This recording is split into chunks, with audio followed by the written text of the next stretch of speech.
কি ব্যাপার আজকে তুমি হঠাৎ এত সেজেছো কেন? আজকে কি বলো তো? ও আজ বলো। আজ তো মনে হয়, ও মনে পড়েছে, আজ তো আমাদের শ্রী শ্রী জগন্নাথ দেবের রথযাত্রা। হ্যাঁ, তা তুমি সেজেছো কেন? আমি সেরেছি কেন? আমি হচ্ছে একটু পায়েস রান্না করছি, তার জন্য এই শাড়িটা পরেছি। পায়েস কি আমরা শাড়িটা খাবো? আরে জগন্নাথ দেবকে দেবো পায়েস, তারপরে প্রসাদ হিসাবে আমরা খাবো। ও, ওর হাতে কি? আর এই যে চালটা ধুয়ে নিলাম, আর এখানে ভাত হচ্ছে। আর হ্যাঁ। সকালে জলখাবারের পরোটা হয়েছে, আলুর তরকারি, মিষ্টি।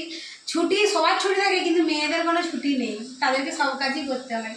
আর এই জন্য আজকে একটু শাড়ি পরেছি, এমনিতে তো শাড়ি পরা হয়নি, মাঝে মধ্যে তাও এখন ভিডিও বানানোর জন্য পরি। আর আজকে ভাবলাম যে আজকে রথযাত্রায় আর একটা শাড়ি পরি। বলো বন্ধুরা, আমাকে কেমন লাগছে শাড়ি পরে? আর এই যে এখানে করছি, ইন্ডাকশন ওভেনটাই কি হচ্ছে? এই তো এখানেই করছি। ওখানে তো সেই ঠাকুরের গ্যাসটা আর বের করিনি, ওই জন্য এই গ্যাসটাই কি আর করবো, এখানে মাংস হয়, ও, ওই জন্য এখানে করছি। এটা নিরামিষ থাকে। এখানে পায়েস হচ্ছে, চাল তোমার হাতে, এটা কি হলো? আরে দুধটা তো আগে গরম হবে, ও আচ্ছা আচ্ছা তারপরে আচ্ছা। তো চাল দাও। তুমি জানো কি পায়েস করতে বলো?